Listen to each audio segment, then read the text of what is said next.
What's going on, guys? KillTank54 here, but as you know, you can call me Spencer, and today I've got an amazing episode of PuR3 OwNaG3. Yeah, that's right. Domination Carbon, celebratory teabag for capping that C flag. What's up? Throwing stuns over this shipping container while making a left push up the map, double checking to see if anybody's coming up on me. That is the best thing to do, guys, on this map, on Carbon.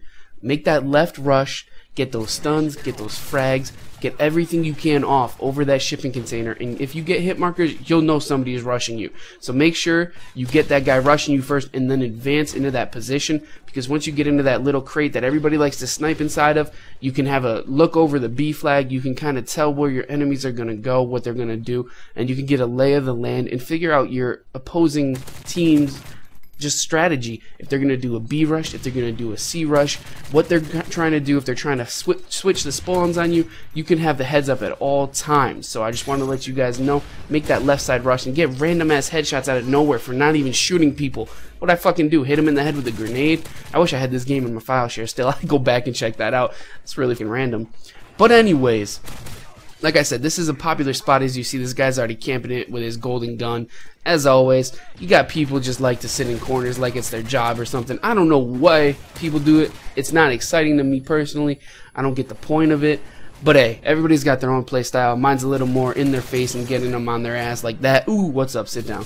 Anyways, now, I haven't done an episode of, PuR OwNaG in a while, so I do videos every other day, and the way it's going to start falling now is it's going to be every other week that I'm going to be able to do an episode, which is going to be cool. So it'll give me more time to get more tips and tricks in, so I'm going to be trying to every episode get 1 to 2 tips and tricks in, if possible. It'd be really nice if you guys stay active on this. I'll be giving shout outs to the proper YouTube channels, so don't request me giving a shout out to any other username. What I see on YouTube when you comment is exactly what I'm going to be saying in the video.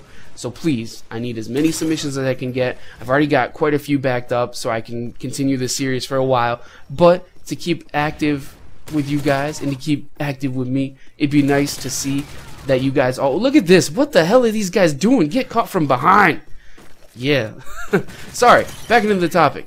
It'd be nice to see you guys continue and stay active to see what kind of tips and tricks you would like to get from me and advice, so I can help you guys get better at the game and help myself become more knowledgeable at the game. Because if you guys are giving me topics that I really don't even know what to say on them, I can go ahead and further my knowledge on those topics and kind of explore and experiment with the game. And that's exactly what I want to do. Is I'm here to help you guys, I'm here to help myself, and it's just it's a circle. It's just a circle of helping each other, and it's going to be great. As you guys know, I'm very active with my channel. I'm always going to be active with my channel no matter what.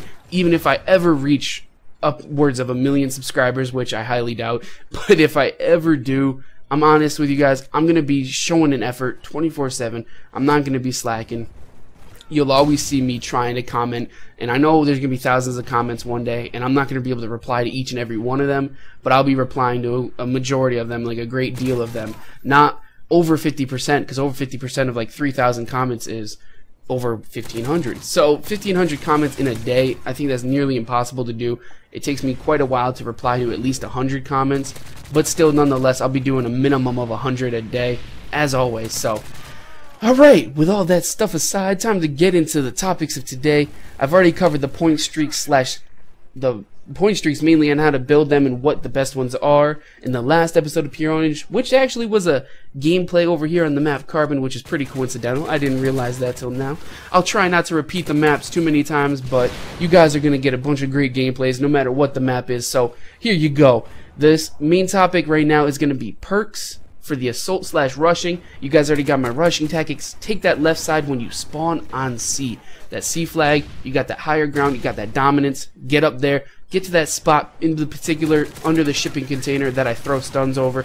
Get in there, make sure you guys have that control, make sure you have that look over B flag, make sure you have everything you need to get that double cap. Don't worry about a triple cap, because then it's going to be a little wacky where all the spawns are coming from, and you're just not going to really know too much of where the enemies are at all times because they're spawning everywhere. Because the last thing you guys want to be worrying about is getting flanked on the side or even getting snuck up on by some dude wearing assassin. That is just the worst. You just want to make sure you build up those point streaks for assault, specialist, whatever you use, and make sure they all work out to get a MOAB. Look at that. That's beautiful. Man, someday I'm going to have a little theme song for when I get MOABs. I think I already know what it's going to be.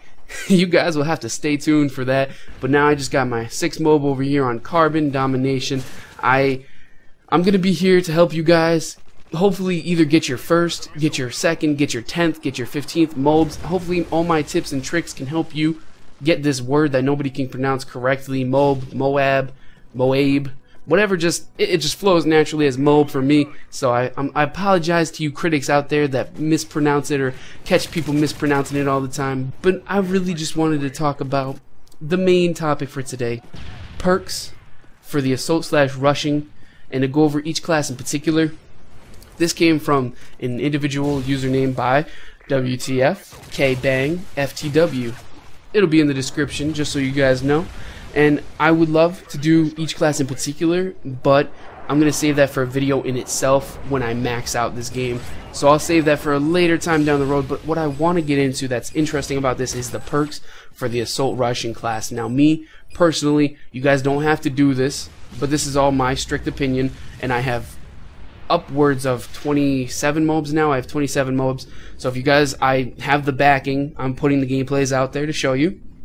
You can take my advice. I'm not joking around. This is how I do it every time. I go sleight of hand, quick draw, marksman for the assault. Those are always my primary perks.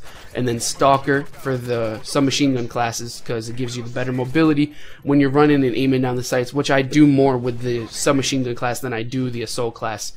But with the assault rushing class, those are my primary perks. My specialist perks are always assassin, scavenger, steady aim. It's very important that you get that assassin, so when they do get a UAV, it's about that time in the game where you're getting your first 2 kills, they're getting their first 3 kills, and it evens out. So when they get their UAV, you have the assassin to counter it. Then you have the scavenger after that to obtain more ammo, because by that time, you're pretty much low on ammo, and you're just getting to that point where you're low, but you're comfortable, but you still need to go out there and get those scavenger packs. And then by the time that steady aim comes, it just helps so much more with your primary and secondary running around hip firing. So that is my rushing class. You guys know my rushing tactic. Take that left side when you spawn on that C side. And the second topic for this video is what headset do I use and why? And that comes from Rain, R-A-I-Y-N 55. Appreciate that. And I use the Turtle Beach X11s. Now the only reason I use those is because those are the cheaper Turtle Beaches. The other ones are more expensive. They're wireless. I don't like wireless. I know wireds get in the way and they're just like, what the hell's going on here? But wireless, you got to change the batteries all the time, and that's just more of an expense than anything else. So just having to change those batteries constantly is a pain in the butt. I know the audio might be better, you might be able to hear footsteps better, but the wired ones work very well for me. And I don't have the money for Astros or any of those other high-end headsets, but maybe one day I will and be able to do a full review on them and make it worth it. So I just wanted to let you guys know those are the 2 topics for this PuR OwNaG series today, and maybe next PuR OwNaG you guys can have your topics, your ideas featured here. Just please feel free to leave a comment below. Let me know what you guys want to get tips, tricks, or anything on. And I know a lot of you wanted on how to get a MOAB. I will be doing that in time. I'm just making sure that I have the right gameplay, the right commentary, everything to go over it, so hopefully it can be featured on other people's channels and it'll be seen as helpful by the whole Call of Duty community. And that's what I want, is a well-rounded video for everyone to enjoy and hopefully help you build up your MOAB count. Hope you guys enjoyed this video. Hope it helps, and please submit your ideas. Take care, guys.